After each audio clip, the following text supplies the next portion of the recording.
I never expected today to be extraordinary. Walking into the gallery alone, I felt the usual mix of curiosity and hesitation, my footsteps echoing softly against the polished floors. The scent of fresh paint and aged canvas hit me first, a familiar comfort that made me pause. It was just me, my thoughts, and a world of art waiting to be discovered. The room was alive with colors, each painting telling a story I could almost hear. Abstract swirls of blues and purples danced next to realistic portraits that seemed to breathe.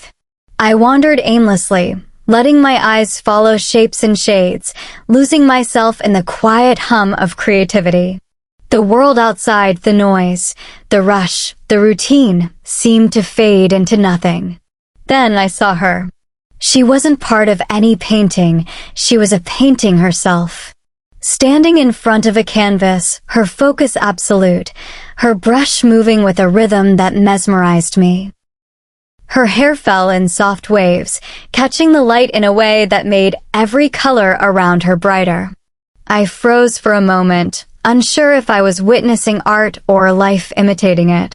Something about the way she worked drew me closer without me realizing it. I wasn't trying to be sneaky, I simply couldn't tear my eyes away. The gallery felt different with her in it, as if her presence had painted the air itself. I could feel my heartbeat syncing with the strokes of her brush, each one a silent message I longed to decode. I wandered near her, pretending to admire the works behind her, but my attention kept drifting back. Her laughter, soft and accidental, punctuated her movements like the perfect musical note.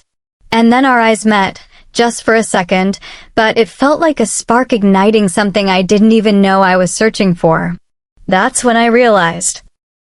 This gallery visit, intended to be solitary, might just change everything. I found myself circling back to her, drawn not just by curiosity, but by something I couldn't name, a quiet pull I hadn't felt before.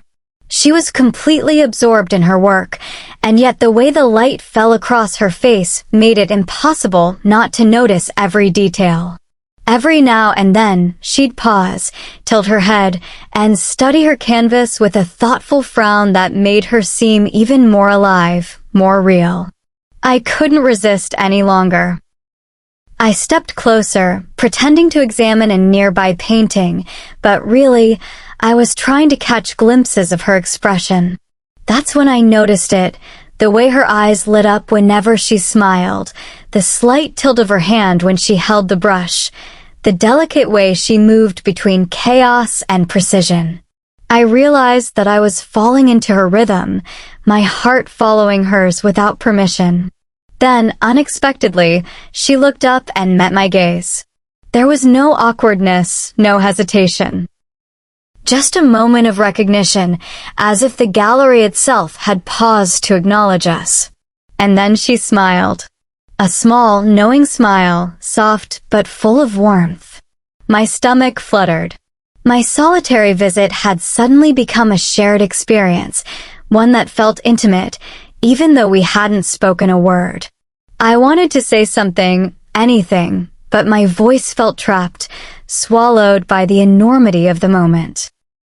Instead, I watched as she returned to her canvas, her brush strokes now more deliberate, more passionate. And in those strokes, I began to see something extraordinary, a reflection of emotion I didn't know could exist outside of words. It was raw, it was vivid, and somehow it felt like it was meant for me. Without thinking, I whispered a quiet, "It's beautiful." I didn't even know if she'd hear me, but she did. She glanced over her shoulder, eyes meeting mine, and nodded softly, her smile widening just a fraction. That tiny acknowledgement sent a shiver down my spine. I realized then that this gallery, these paintings, and most of all, her, had awakened something inside me. Something I couldn't name yet, but something that made my heart ache and soar all at once. I couldn't resist anymore. My feet carried me closer to her, guided by some invisible force I didn't understand. She looked up again, and this time, I didn't just admire her from afar, I felt like I needed to speak, to break the silence between us. "Your painting." "It's incredible," I said, my voice quieter than I intended. Her eyes widened slightly, then softened. "Thank you," she replied, tilting her head as she studied me with a curious smile. There was something in the way she looked at me that made my chest tighten, as if she could see more than I was willing to show. We fell into an easy rhythm of conversation, talking first about her work, the gallery, the exhibits. But soon, it felt like our words were just a bridge. Something to cross until we could reach something deeper. I found myself laughing more freely than I had in months, drawn out by her warmth, her humor, the effortless charm that seemed to surround her like a halo. She told me about her favorite artists, the inspiration behind her own pieces, the way she poured fragments of herself into every canvas. I listened, captivated, feeling a strange sense of familiarity in her words, as if I'd known her all my life. And then, without realizing it, she asked about me, my life, my dreams, the little things that made me who I am. For a moment, I forgot that I had come alone. Time slowed. The gallery faded around us, leaving only the two of us in a bubble of color and light. Her hand brushed mine accidentally as she passed me a palette to show a detail in her painting, and my pulse jumped, my skin tingling. It was fleeting, almost too small to notice, yet impossible to ignore. I wanted to stay there forever. Lost in her eyes, lost in the unspoken promise that something extraordinary had begun. And then, in the midst of that quiet, I realized I was falling for her. Not gradually, not hesitantly, but completely, in a way that made my heart ache and soar at the same time. She stepped back from her canvas for a moment, squinting at the colors, and I felt my eyes drawn to it. At first, it was abstract, swirls of deep blues, vibrant pinks, and fiery oranges clashing and blending in ways that didn't make sense. But then, slowly, I realized what I was seeing. It wasn't just a painting. It was a reflection of something inside her, something raw, emotional, alive. I've been trying to capture something, she admitted, voice soft, almost shy. Something I feel but can't quite explain. Her eyes flicked to mine, and I saw a flicker of vulnerability that made my heart squeeze. "And I think, maybe you can see it." I swallowed, words failing me, because suddenly I understood. Every stroke, every choice of color, every line was a message I hadn't been expecting. And somehow, in the chaos of paint, she had painted a piece of my heart, too, the longing I hadn't acknowledged, the ache I hadn't named. You really feel this, don't you?" I whispered, my voice barely audible, yet heavy with meaning. She nodded, a faint blush coloring her cheeks, her focus still partly on the canvas, partly on me. I stepped closer, and our hands brushed again. This time, it was deliberate, intentional. The warmth of her fingers sent sparks up my arm, and I couldn't stop the smile that spread across my face. She laughed softly, a sound like wind chimes, and it felt like the world had shifted just for us. For a moment, words weren't necessary. We didn't need them. The painting, the colors, the quiet tension in the room, it said everything we couldn't yet voice. And then, she looked at me, eyes shining with unspoken hope, and I realized that what had begun as a solitary visit had transformed into a shared story. Somehow, in that gallery, among the colors and the silence, she had painted my heart. And now, standing there with her, I knew I'd never be the same. The gallery was quiet now, the soft hum of distant footsteps fading into nothing. We stood together, side by side, staring at her painting.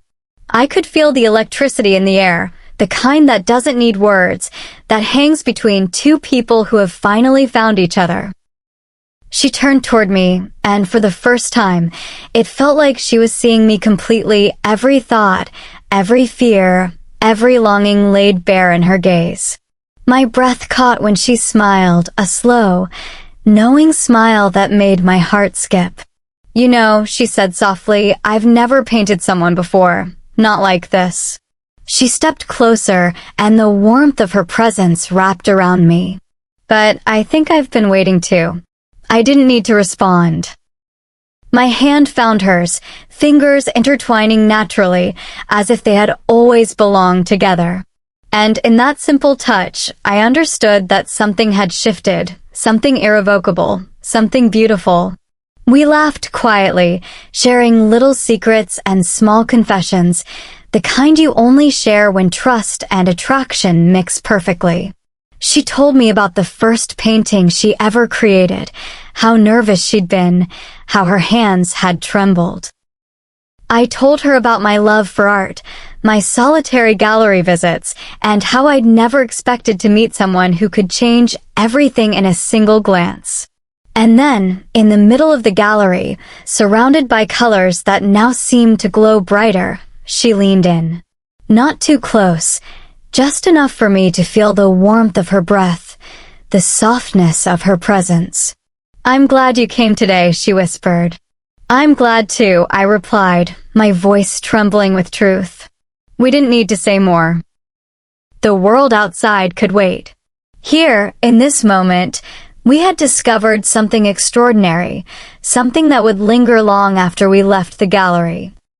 A connection that began with paint and color, but had grown into something deeper, something unspoken yet undeniable. And as we walked out together, hands still entwined, I realized that sometimes love finds you in the quietest of places, when you least expect it, in the strokes of a brush, in the eyes of a stranger who somehow, miraculously, paints your heart.